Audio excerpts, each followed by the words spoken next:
ఒక జర్నలిజంలో మీకు చిన్న అంటే ఈ కమిట్మెంట్ ఎట్లా ఉంటుంది?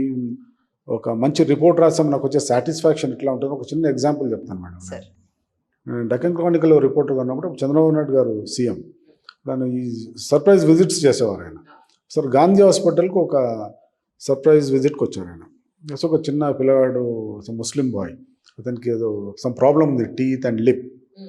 సో అతని ఫాదర్ వచ్చి ఎగ్జాక్ట్లీ ఆ డిస్ పేరు గుర్తులేదు. దెన్ సీఎం సెడ్ గవర్నమెంట్ అతనికి పూర్తి దాంతో చేస్తుంది అండ్ డాక్టర్ చెప్పి ఇమీడియట్లీ మీరు చేసేయండి. సో మేము ఆ వార్త రాసినాం. సో 1 వీక్ తర్వాత నేను మళ్ళీ పోయి చూసిన అసలు నిజంగా జరిగిందా లేదా అని. సో 1 వీక్ తర్వాత కూడా అసలు ఏం జరగలేదు. ముఖ్యమంత్రి స్వయంగా ఆదేశాలు ఇచ్చినాక చెప్పినా కూడా అది జరగలేదు. సో నేను మళ్ళీ వచ్చి ఒక స్టోరీ రాసినాను, ముఖ్యమంత్రి ఆదేశాలు ఇచ్చినా కూడా ఏం కాలేదు అని. సో ఆయన ఇమీడియట్గా సీఎం ఆఫీస్ నుంచి మెసేజ్ పోయినట్టుంది, ఎందుకు చేయలేదు అని. ఆ అబ్బాయికి ఇమీడియట్గా ఆపరేషన్ చేసినారు, అయిపోయింది. ఆ father then I literally forgot about it. Exactly sir, అక్కడ మీరు సొల్యూషన్ దిశగా తీసుకొచ్చారు కదా. అయితే ఆ తర్వాత ఇంట్రెస్టింగ్ ఏంది, నా ఫర్గాట్ ఇట్. ఒక 20 years తర్వాత నేను హిందూలో 20 years తర్వాత ఒక అతను వచ్చినాడు నన్ను కలవాలని.